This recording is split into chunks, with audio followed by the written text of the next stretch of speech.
안녕하세요. 하루 필수 말씀 충전 하필 큐티 조종환입니다.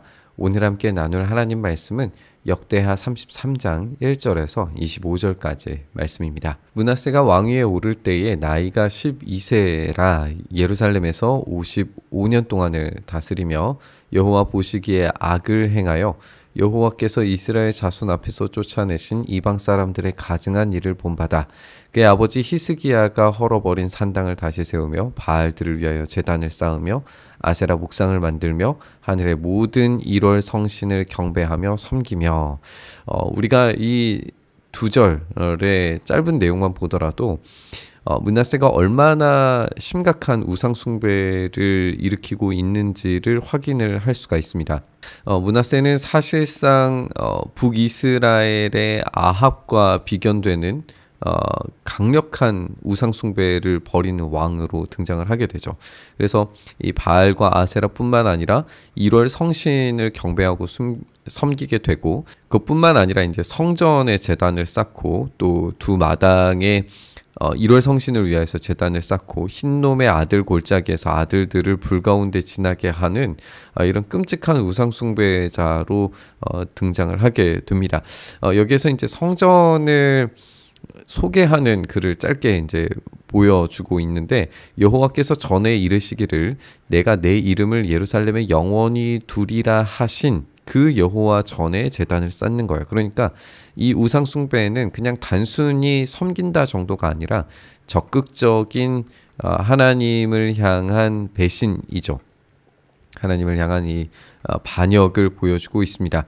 그래서 강력한 우상 숭배자로서 므낫세가 등장을 하고 있는데, 이때 우리가 이제 생각을 해보게 되는 것은 히스기야가 강력하게 우상 숭배에 대해서 돌이켰잖아요.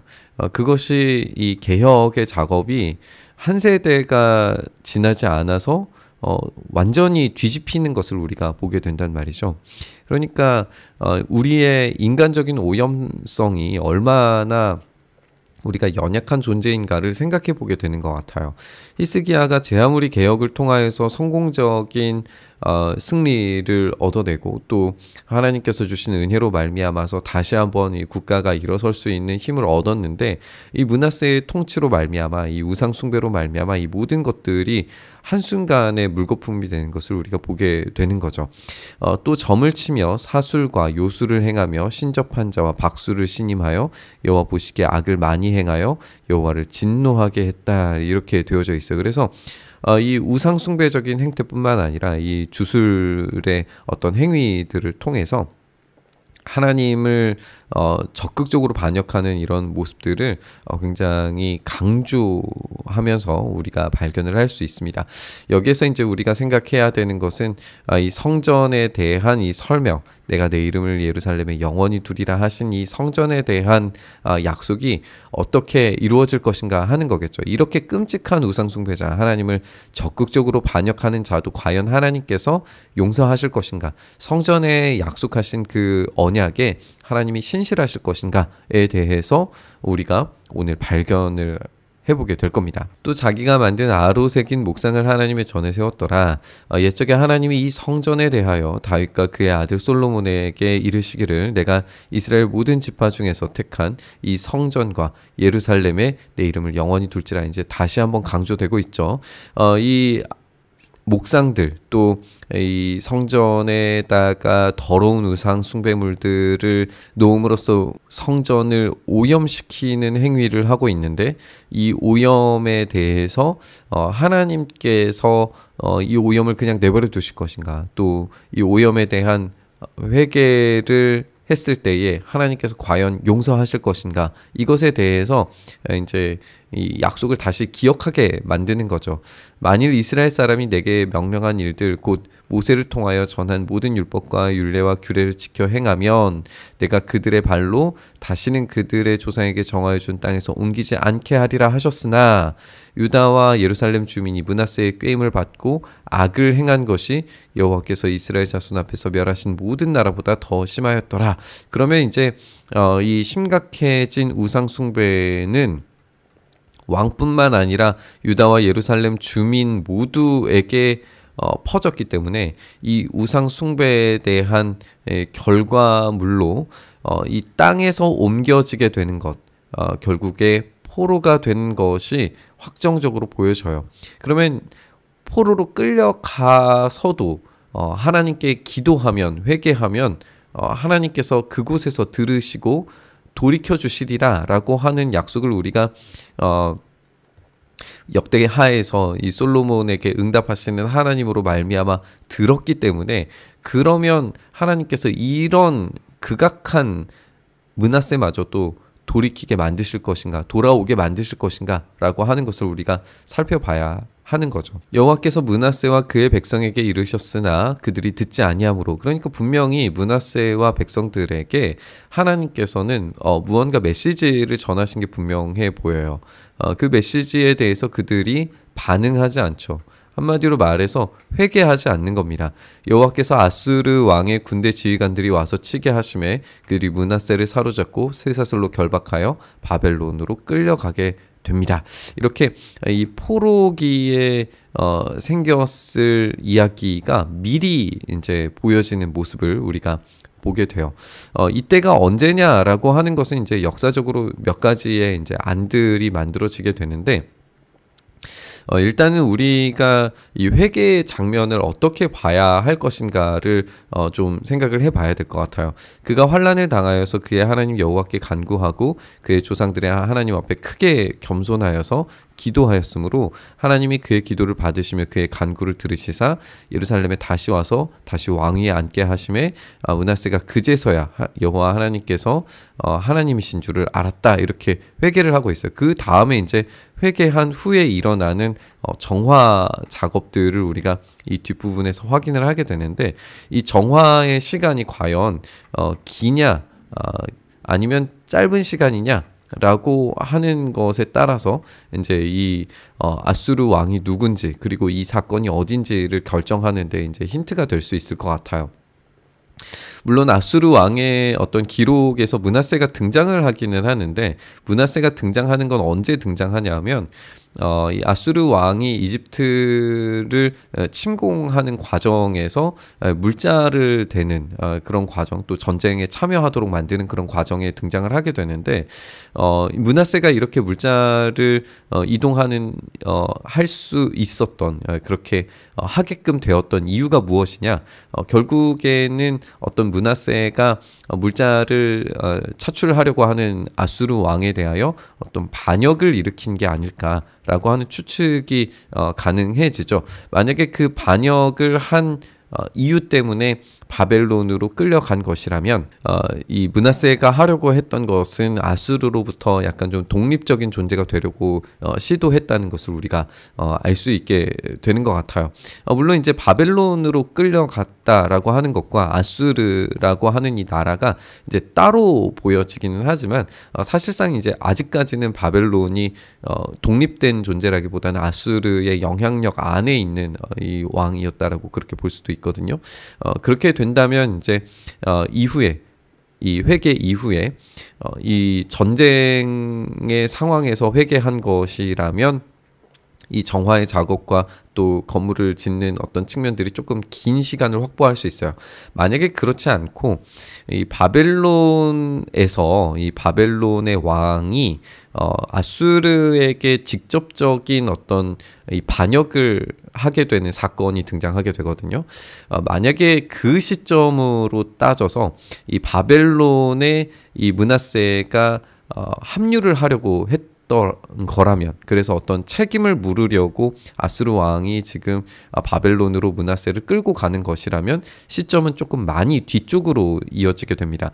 그 뒤쪽으로 이어지는 시점이라고 생각하면 이 짧은 회개와 짧은 정화 사건, 그리고 이 뒤에 이어서 아몬이 등극하는 데 있어서 이 정책이 어떻게 그렇게 쉽게 또다시 뒤집혔는지를 좀 설명하는 데 쉬워질 수 있겠죠. 어쨌든 핵심은 간단합니다. 므낫세는 아수르와의 어떤 이 관계에서 뭔가 좀 삐그덕거리는 게 있었던 것으로 보여지고, 그 관계 속에서 분명히 아수르의 강력한 이 힘에 의해서 굴복을 당해요. 굉장히 치욕적인 상황을 경험을 하게 되죠. 그래서 쇠사슬로 결박했다라고 되어 있는데 이 단어 자체가 이 갈고리로 번역이 될 수도 있습니다. 또는 이제 가시로 번역이 될 수도 있어요.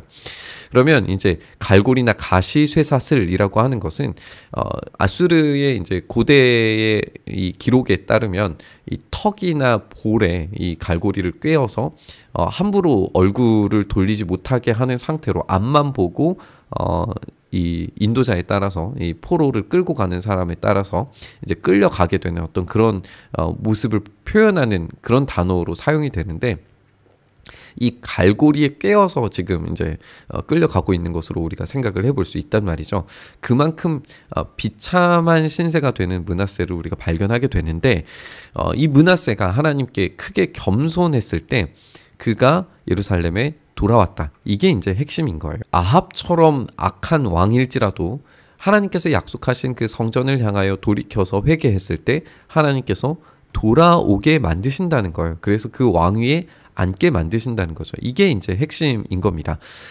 이 역대기 기자가 생각했을 때 그래서 이 포로 공동체가 그렇게 비참한 모습으로 끌려가서 바벨론에 놓여져 있는 상태에 있을지라도 하나님을 향하여 성전을 향하여서 겸손하게 돌이켰을 때 하나님께서 약속하신 그 약속에 신실하신 하나님께서 분명히 다시 되돌아갈 수 있도록 만드실 거다라고 하는 이 언약에 대한 신실한 하나님을 생각하게 만드는 그런 본문으로 우리가 읽을 수 있는 거죠. 므낫세가 다시 돌아와서 왕위에 앉은 그 후에 다윗성 밖 기혼 서쪽 골짜기 안에 외성을 쌓게 되고 어기까지 이르러 오벨을 둘러서 매우 높이 쌓고 또 유다 모든 견고한 성읍에 군대 지휘관들을 두며 이렇게 성을 쌓고 군대 지휘관들을 두는 것은 하나님께서 왕권에 대한 인정이 있을 때 이런 일들이 벌어진 것으로 우리가 이제 역대기를 읽으면서 계속 이제 살펴봤었죠. 므낫세는 이방 신들과 여호와 전의 우상들을 제거하고 여호와의 전을 건축한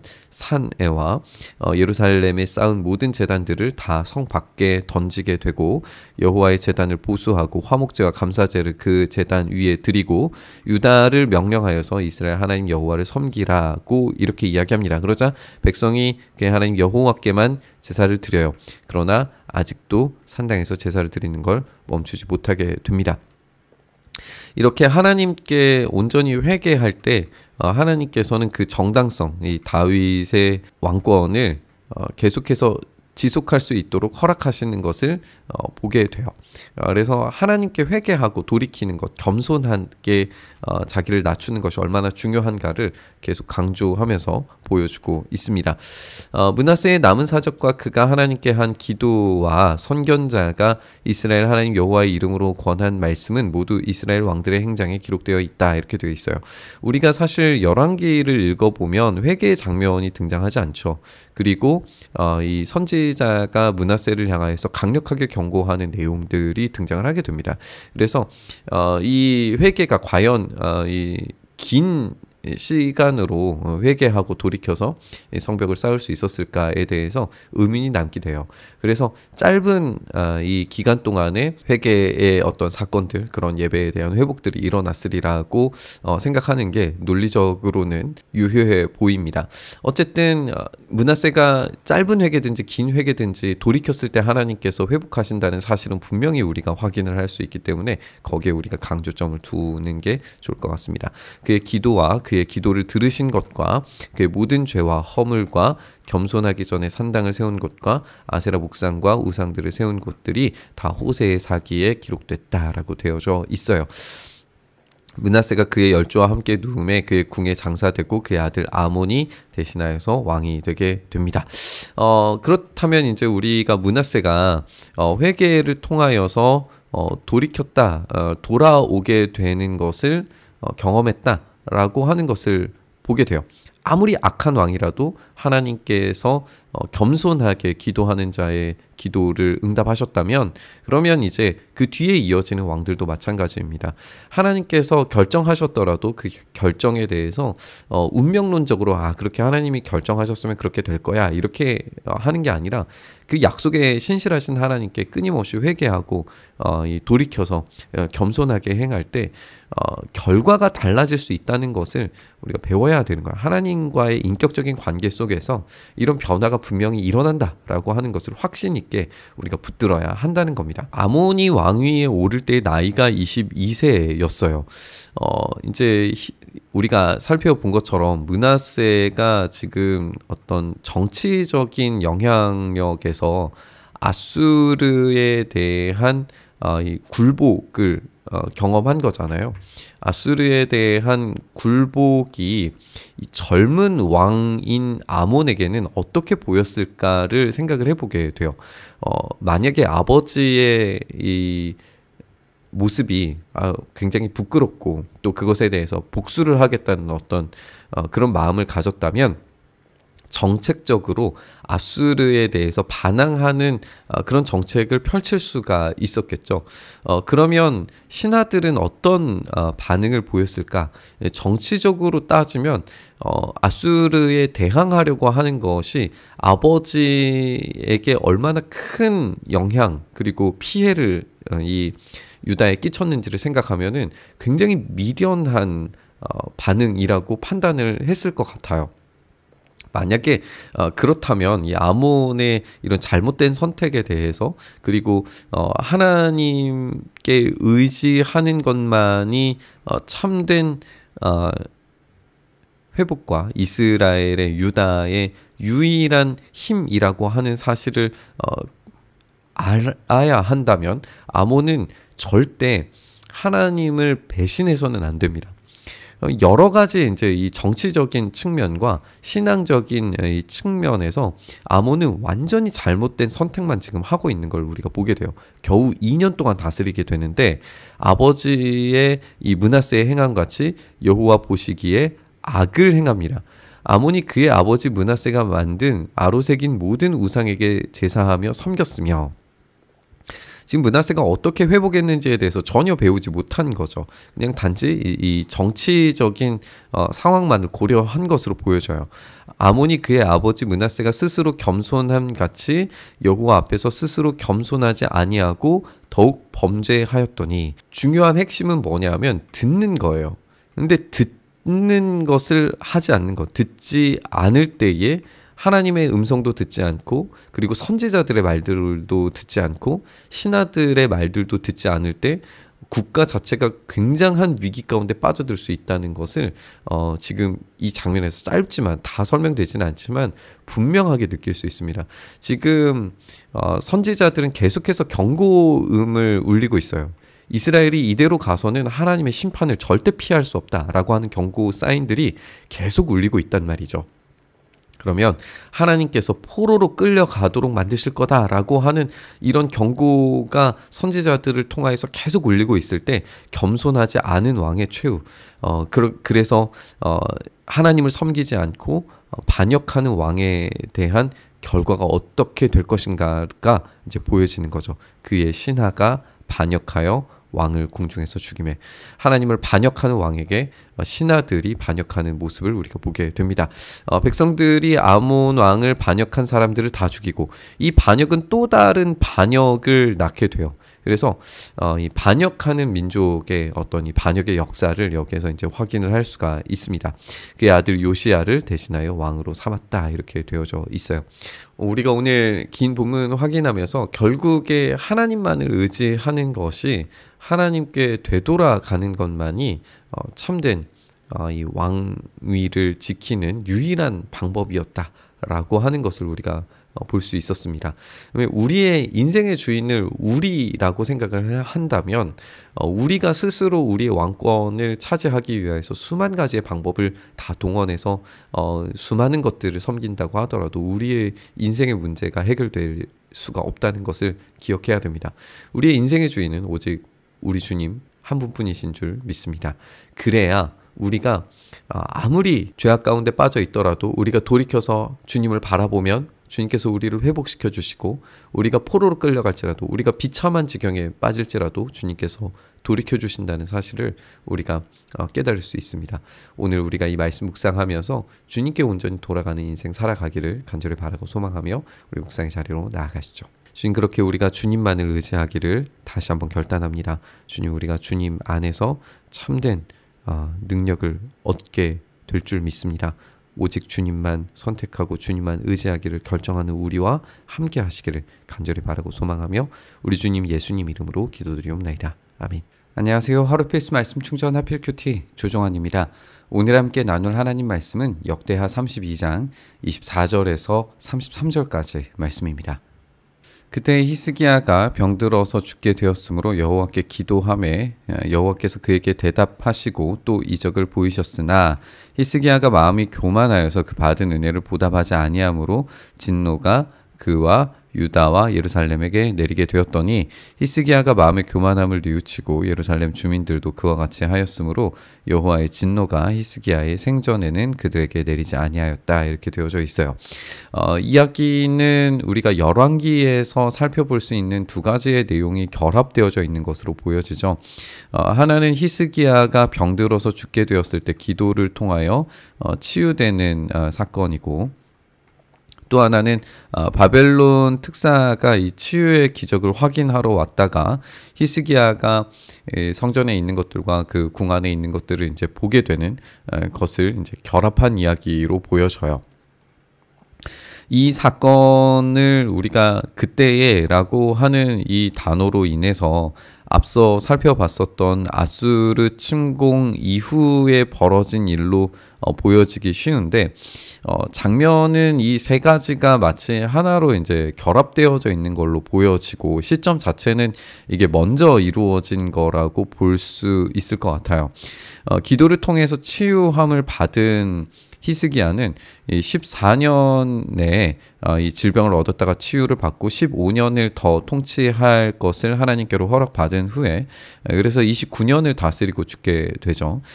그리고 아수르 침공이 14년에 있었어요. 바벨론이 만약에 이 14년 그 어간에 찾아온 것이라면 이 바벨론과 히스기야의 어떤 대화 자체가 아수르의 침공 바로 직전에 있었다라고 생각을 해보면 이야기는 굉장히 이제 명확해집니다. 여기에서 이 교만함과 그리고 백성들이 하나님을 의지하지 않은 것이 무엇인지를 알게 돼요. 무슨 말이냐면 아수르가 쳐들어오는 것은 얼마 남지 않은 분명한 사실처럼 보여지죠.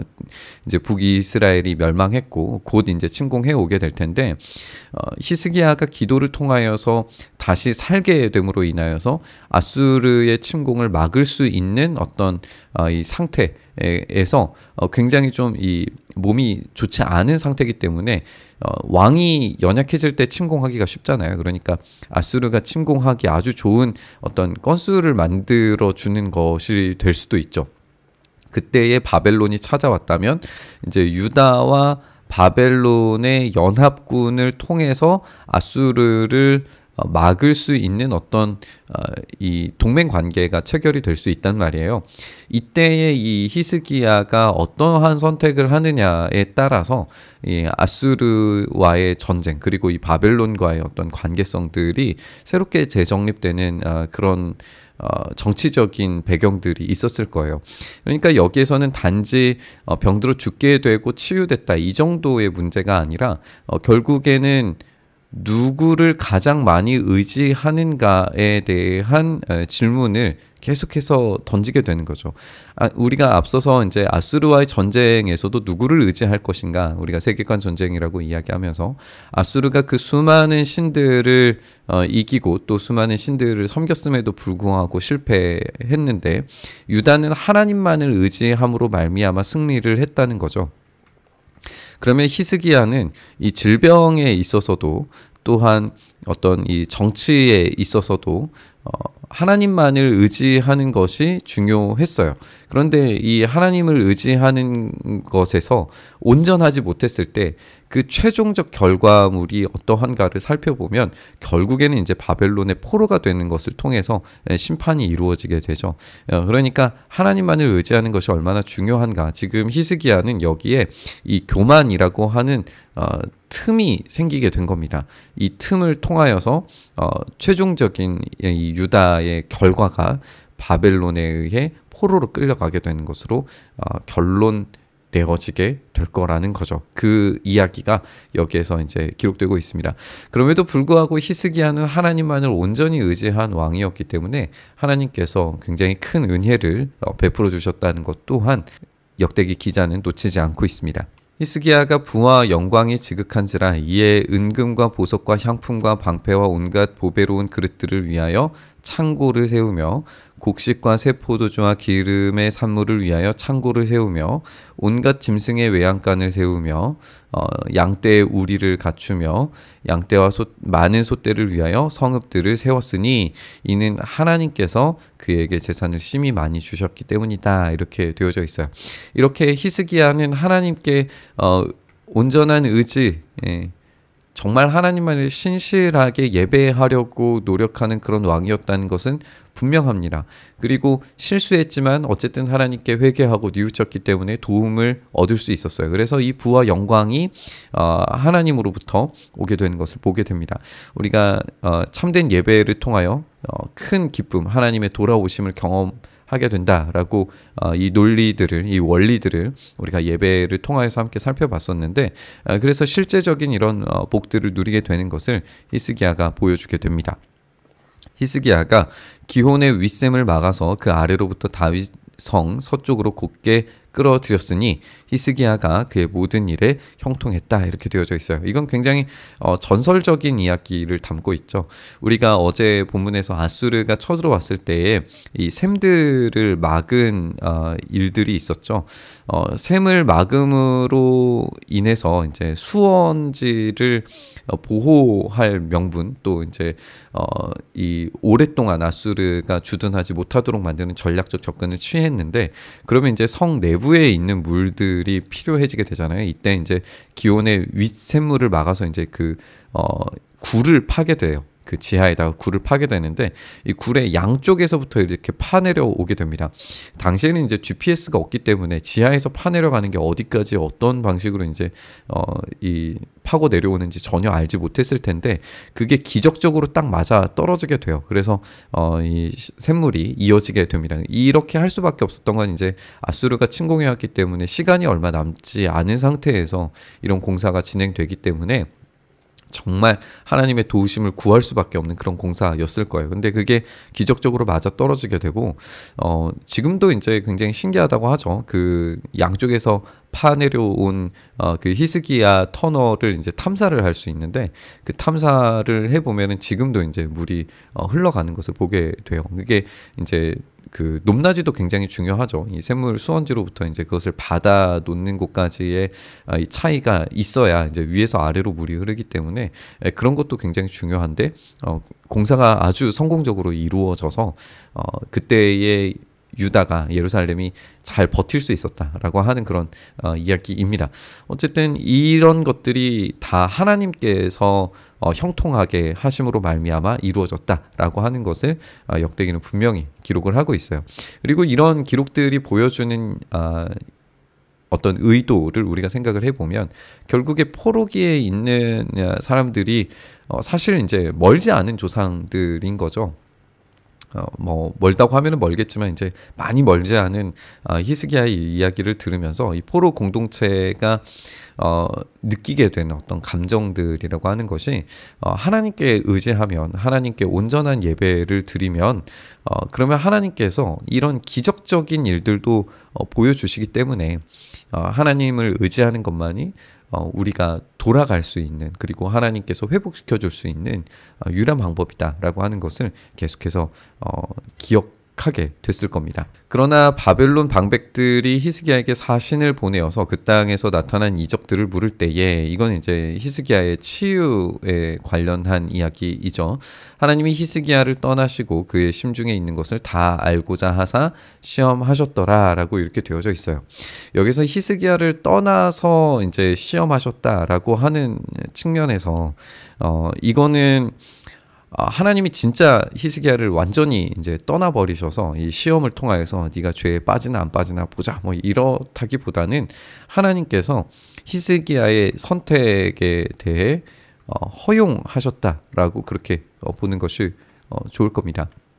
우리가 성경을 읽다 보면 하나님께서 이 허용하시는 이야기들을 상당히 많이 보게 되는데 하나님께서 허용하실 때 인간은 늘 언제나 하나님을 배신하는 선택을 하게 되는 것 같아요. 그래서 이 하나님의 허용은 인간의 자유에 대한 증거물인과 동시에 인간이 얼마나 연약하고 부족한 존재인가를 보여주는 증거물이기도 합니다. 그래서 결국에는 히스기야가 하나님께서 허용하셨을 때 잘못된 선택을 할 수밖에 없다는 것을 이제 보여주어요. 히스기야의 약점인 거죠. 그러면 이제 우리는 다시 논점을 돌이켜서 하나님께서 은혜를 베푸시고 하나님께서 강하게 만드시고 승리케 하시는 것, 이것이 근원이 어디로부터 오는가에 대한 질문을 다시 새롭게 하게 됩니다.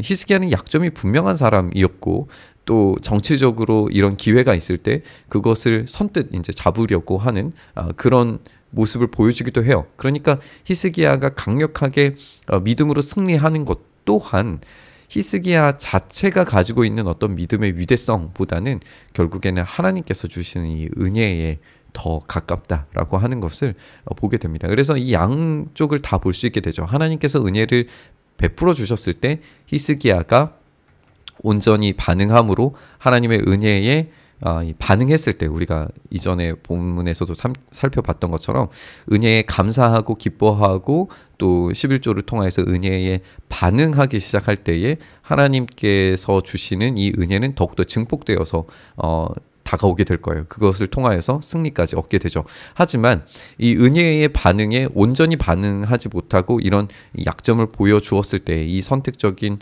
허용에 이 자신의 오염된 본성으로 말미암아 바벨론을 의지하려고 했을 때에 결국에는 이 최악의 결말을 맞이하게 될 겁니다. 이것이 이제 이사야를 통하여서 예언되는 걸 우리가 열왕기를 통해서 살펴볼 수 있습니다. 히스기야의 남은 행적과 그의 모든 선한 일은 아모스의 아들 선지자 이사야의 묵시책과 유다와 이스라엘 열왕기에 기록이 되어 있습니다.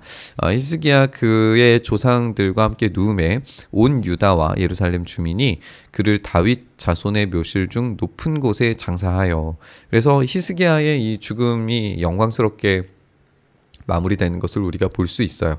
그 죽음의 경위를 표하게 됩니다. 그래서 하나님께서 얼마나 선하게 사용하시고 또 복을 주셨고 또 히스기야도 자기의 최선을 다해서 하나님을 향하여 예배하려고 노력했고 그것을 통하여서 이 놀라운 은혜와 또 승리, 성공을 맛보는 그런 왕이었다. 그 결말을 우리가 함께 읽을 수가 있습니다. 그의 아들 므낫세가 대신해서 왕이 됐다라고 되어져 있어요. 이 므낫세는 굉장히 악한 왕으로 등장하게 되죠. 그리고 바벨론의 포로로 끌려가는 것에 대한 어떤 이 예표적인 경험을 하는 그런 왕으로 등극하게 될 겁니다. 하나님을 의지하는 것만이 참된 이 승리의 조건이다라고 하는 것을 우리가 다시 살펴보게 될 텐데, 그래서 이 돌이킴이라고 하는 주제를 내일부터 이제 새 왕을 통하여서 함께 살펴보게 될 겁니다. 우리가 오늘 함께 살펴본 것처럼 하나님을 의지하는 것 그리고 그 은혜에 합당하게 반응하는 것만이 우리의 승리의 유일한 조건이라는 사실을 우리가 다시 한번 기억해 봤으면 좋겠습니다. 하나님의 은혜에 합당하게 반응하는 것을 우리가 놓쳐버리기가 참 쉬운 것 같아요.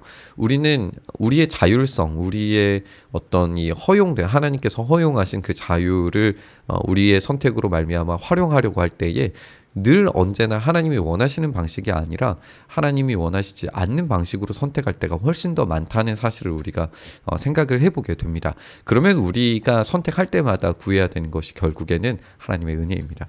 하나님의 은혜를 구하고 선택하고 그 은혜에 반응하고 또 다시 하나님의 은혜를 구하고 그 은혜에 따른 방식으로 선택하고 그 주신 은혜에 따라서 다시 한번 하나님께 반응하기 시작할 때에 하나님의 이 은혜의 확장은 우리의 삶을 더욱더 풍요롭게 만들어 갈 줄 믿습니다. 오늘 그렇게 주님만을 의지하고 우리의 모든 선택에 주님의 뜻이 이루어지기를 간절히 바라고 소망하면서 우리 묵상의 자리로 나아가시죠. 주님, 그렇게 우리의 삶이 주님 안에서 온전하여지고 우리의 모든 선택이 우리의 자유로운 결정을 뛰어넘는 하나님의 은혜의 결정들이 우리 안에 있도록 주여 역사하여 주시옵소서. 그렇게 우리의 삶을 붙들어 주시기를 간절히 바라고 소망하며 우리 주님 예수님 이름으로 기도드리옵나이다. 아멘.